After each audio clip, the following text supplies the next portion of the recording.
I screamed. When I opened the freezer at -4 degrees Fahrenheit, there was my 6-month-old daughter, whom I had entrusted to my husband. I hurriedly picked her up, placing my hand on her cheek. Her face was cold, and I couldn't hear her crying. At that moment, I collapsed right there. Why has it come to this? I contacted my husband, and he nonchalantly claimed that our daughter was still doing well. Liar. I decided to investigate the man who had deceived me and subjected our child to such a fate. What I discovered was beyond belief. Filled with rage, my resolve was clear: I would bring hell upon my husband. My name is Olivia. I met my husband Michael, who is 5 years older than me, in the roles of a restaurant's owner and a customer. The restaurant near the publishing house where I work was a frequent gathering spot for my colleagues and me. Michael was always busy working in the restaurant, and I found myself admiring his hard work.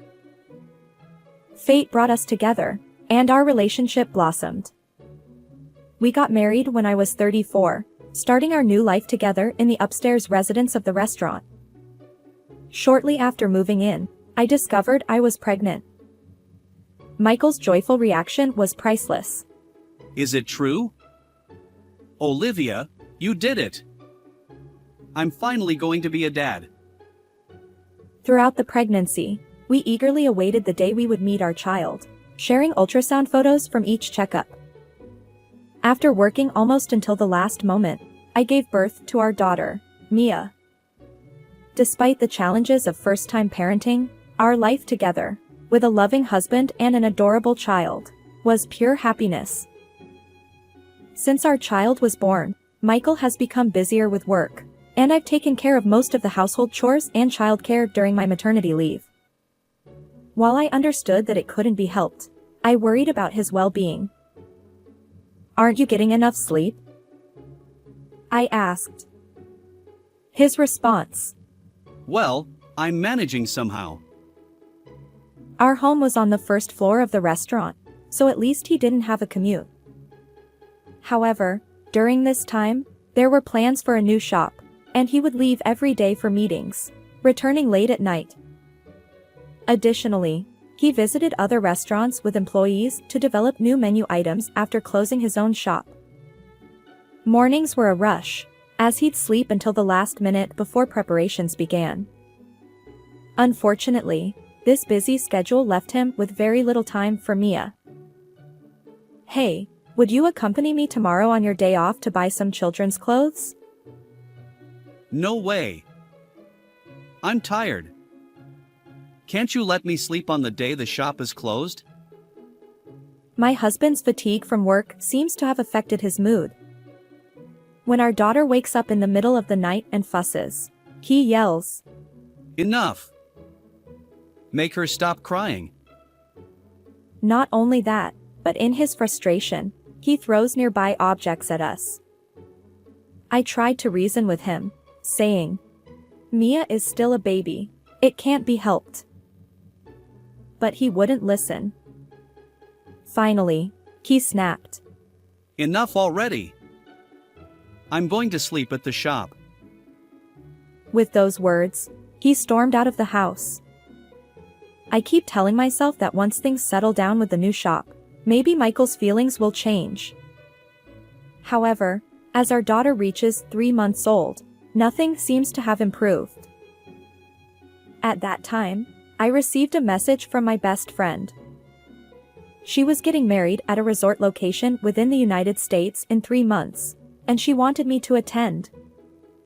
Although I explained that it might be difficult, she insisted and even asked me to give a speech. Leaving Mia with Michael would be impossible, I thought.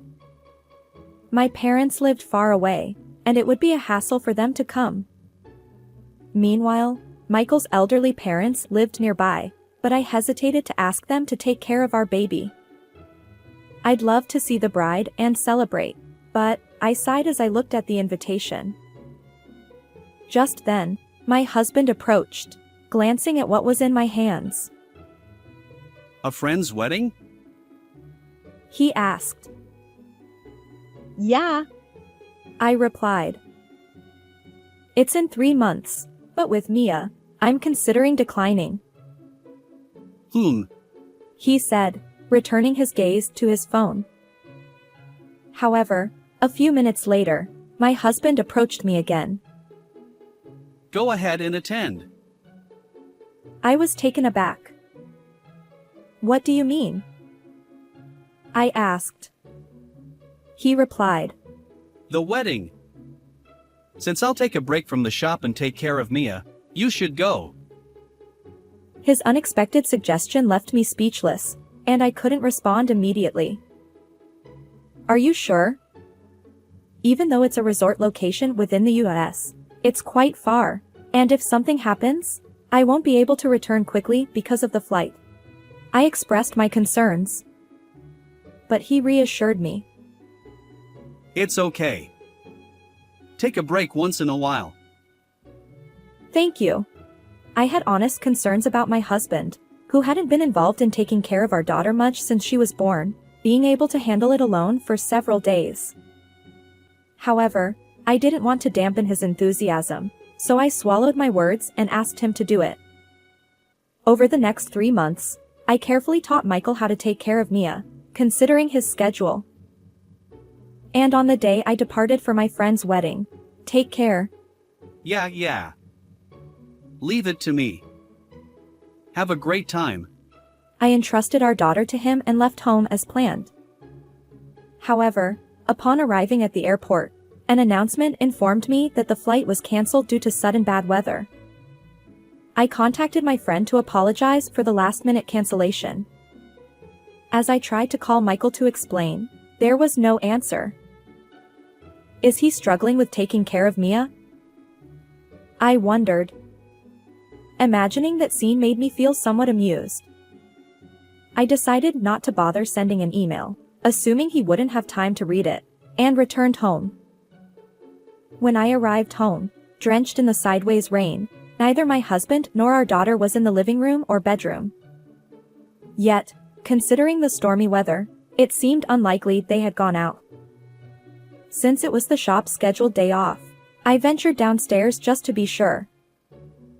The atmosphere there was eerily quiet, and I couldn't sense anyone's presence. However, the light in the pantry, where he kept the freezer and other supplies, was on. Did someone forget to turn it off? I wondered. As I stepped into the room, I noticed that the freezer door was slightly ajar, allowing cold air to escape. Concerned about the perishable items inside, I decided to check. When I opened the door, I screamed. I was met with a chilling sight. Our 6-month-old daughter, Mia, placed in a basket and stored in the freezer at a bone-chilling -4 degrees Fahrenheit. I immediately pulled her out and held her close. Mia, stay with me. Her face was icy, and she made no sound. Despair washed over me as I cradled her. But I knew I had to act quickly. I called an ambulance, and as they rushed Mia to the emergency room, I silently prayed for her safety.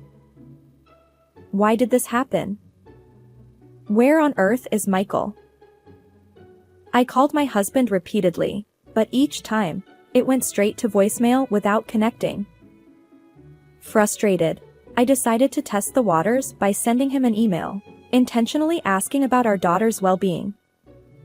To my surprise, I received a message saying, Mia is happily playing. Enjoy the wedding. Yet, at that very moment, our daughter was still receiving medical treatment behind that door. Liar. The rage I felt toward Michael was boiling inside me. It was then that I resolved to seek thorough revenge against him and took action. 3 days later, my husband returned home. Instead of heading for our house, he went straight to the shop. I watched his actions through the baby monitor camera I had installed in the shop from our upstairs residence. Without hesitation, he walked toward the room where the freezer was located. Through the camera, he seemed somewhat frantic. Whoa! His scream echoed all the way to the second floor. I quietly followed him downstairs and stood behind him. He muttered something, almost like a chant. "Why are you shouting so loudly? I can hear you all the way upstairs." Startled, he turned around when he noticed my presence. Huh? Why? He stammered. Mia would be frightened. Was she behaving well? I asked, noticing our daughter's clothes behind him. As I leaned in to see Mia's face, Michael used his entire body to block me. "I want to hold her quickly, so could you move aside?" He stammered. No, she's sleeping now. It's better to leave her alone. But I couldn't wait. Even just her sleeping face. Ah! I screamed, and Michael awkwardly averted his eyes. "What's going on? Where's Mia?" I demanded. He hesitated. Well, you see. It was no wonder. The basket in the freezer should have contained our daughter, but instead, there was a baby doll dressed in Mia's clothes. Of course, it was all my doing, a carefully orchestrated performance. Please bear with this exchange a little longer. This was just her plaything. Really? So where's Mia? She's being looked after. Yes. She's temporarily with someone else. Michael piled on the lies, desperately trying to salvage the situation. Then he looked at me, realization dawning on his face. Why are you here? Wasn't your return scheduled for the evening? If I return home early, would it cause any problems? No, it's not like that. In reality, when I decided to take revenge on Michael, I had sent him an email. It stated that I would continue entrusting our daughter to him and that I would return home 3 days later in the evening. That email was a lie. On that day, the flight was cancelled due to bad weather, so I couldn't go. That's why I immediately returned home. Huh? I didn't hear anything about that. Why didn't you contact me sooner? But it wasn't you who didn't answer. Even so. I also miss calls sometimes. Michael, who had been assertive until then, grew increasingly timid, and toward the end, he mumbled so softly that I could barely hear him. However, whether he answered the phone at that moment no longer mattered. My anger wasn't about such trivial matters. Claiming that you left Mia with someone else was a lie, right? After all, when I returned home, you weren't here, and our daughter was in the freezer. Did you know? And yet, you even used such a doll to play a disgusting prank. Michael retorted, growing defensive as he approached me. But I stood my ground. Who's the real lowest of the low? When I asked you about Mia's well-being in that email, you said she was happily playing. Michael's face twisted in frustration. And yet, at that moment, she was already at the hospital. You liar. What were you doing? Tears welled up as I confronted him. But he avoided eye contact, turning away in silence. Say something, I declared, thrusting a piece of paper in front of my husband's nose. Huh? You were out here, weren't you? The paper was a schedule for a trip. Well, it's because we suddenly had a meeting for the new shop at the hotel.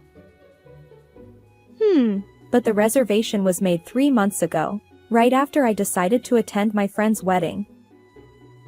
As I checked the date, it aligned with the moment I committed to the wedding. Michael seemed to panic again, avoiding eye contact and falling silent. Moreover, You reserved a couple's plan at the hotel. Huh? I wasn't invited. It was something I saw on TV, a popular option. I thought it might benefit our shop, so I went for research. His feeble excuses only increased the suspicion. A faint sheen of sweat appeared on his forehead. Well, so you took you employees along? Yeah, like a company trip. I inwardly sighed at Michael's ever-changing explanations. But now, it was showtime. I couldn't afford to drag out this exchange any longer. What part of this is a business trip, huh? I confronted him, presenting several photos. They showed my husband posing happily with another woman at tourist spots and getting cozy in bathrobes at the hotel. Clearly, it wasn't a work-related trip. They looked like a couple on vacation. Michael pulled out his phone, glancing between the photos I'd handed him and his screen, looking flustered. How did you get these pictures? He demanded, showing me his phone. To his surprise, the same images I'd printed were displayed there. I smirked at him. Did you forget that your phone's contents are accessible from a computer? Michael's face fell as he remembered. You see, he'd previously helped create greeting cards for a customer using his phone data, including addresses. He'd linked his phone and computer, allowing me to access reservation details and even the photos sent by his affair partner from the tourist spots. Moreover, isn't she one of your employees? No wonder you confidently called it a company trip. Michael's affair partner was indeed a 28-year-old woman named Sophia, who worked at his restaurant. To think I was being cheated on right under my nose. Honestly, it's quite shocking. It's hard to see what is under your nose. Michael tried to deflect with a joke, but there was no sign of remorse. I had no lingering feelings for a man like him. I can't forgive what you did to Mia more than your infidelity, I declared. Well, if you've already found out, there's no helping it. Michael retorted, wearing a defiant smile. I wanted to be with Sophia, and I planned to divorce you. As for child support, well, that's another matter. Paying for Mia is a bit much. He seemed reluctant to spend unnecessarily on child support. That's when he saw me agonizing over attending my friend's wedding. Michael had an idea. If he got rid of the daughter he was watching, all problems would vanish. So that day, he locked Mia in the freezer and set off confidently on his affair trip. His plan was to handle it before I returned home and find a clever excuse for her death. Well, it's all ruined because of you. I felt nothing but disgust as he grinned. So where's Mia? When's the funeral? What are you talking about? I'm asking about her. What happened to her? Michael's frustration was evident in his tone. Mia is fine. Right now, my mom is with her at the hospital. What? Is she alive? He looked visibly disappointed. I had discovered Mia shortly after Michael left the house. Her face was cold, and she wasn't crying. I had braced myself for the worst. But while waiting for the ambulance, Mia opened her eyes, yawned, and cried loudly. It seemed she had slept soundly even in that situation.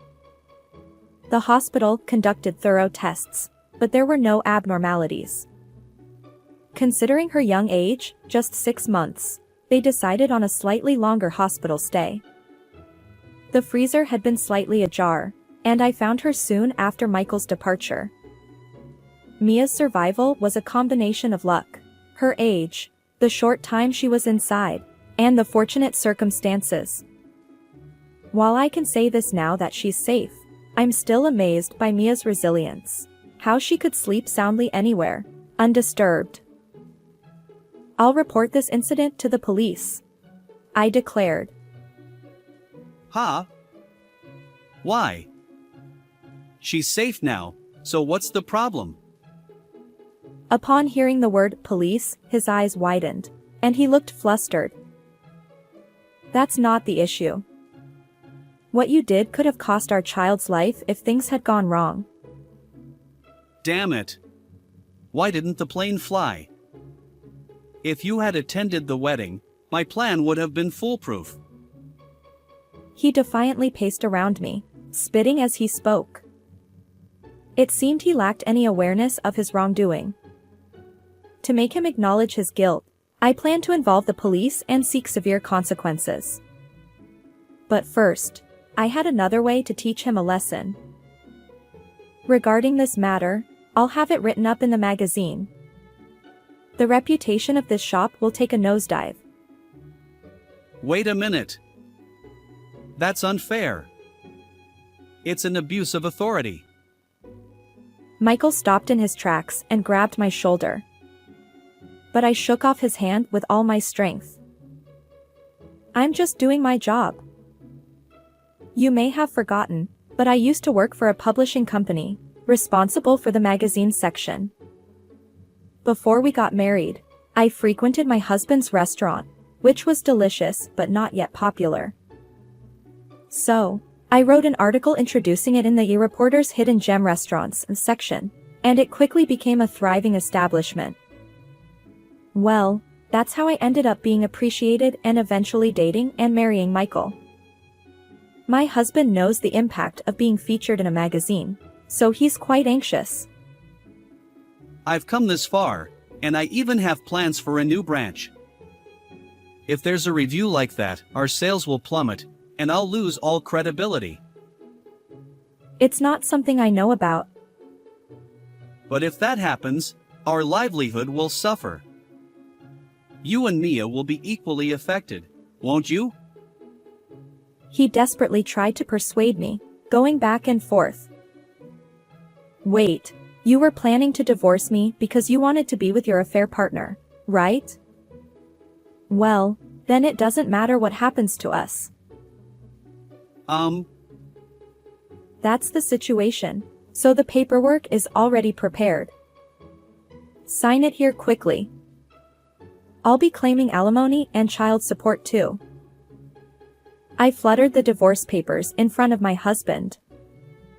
He snatched them from me and stared at them intently. Finally facing reality, Michael suddenly began apologizing. I'm sorry, please forgive me. I want you to reconsider the divorce, and please keep this from the police. Even as he tearfully pleaded, looking at my husband, I couldn't help but think, what a pitiful person. If an apology is enough, we don't need the police. Regret your actions and live with it. With a firm tone, I pushed him away, and Michael collapsed on the floor, wailing. Afterward, the divorce with my husband was finalized. I demanded a total of $20,000 in compensation for his affair from both him and his lover. Additionally, we agreed that he would pay a lump sum of $63,000 for our daughter's child support. Fearing unnecessary expenses, my husband triggered this incident, unaware of the immense consequences he would face. The police were notified, and Michael was questioned. Subsequently, he was arrested and sentenced to spend some time behind bars. Even without me writing an article, this incident made headlines in the news and was prominently featured in newspapers. Furthermore, social media, where I had shared information about the restaurant, flooded with critical comments regarding the fact that our daughter had been kept in the freezer. The restaurant's reputation plummeted rapidly, leading to its swift demise. My husband, now with no place to return to, faced the consequences of his actions. On the other hand, I started a new life with my daughter.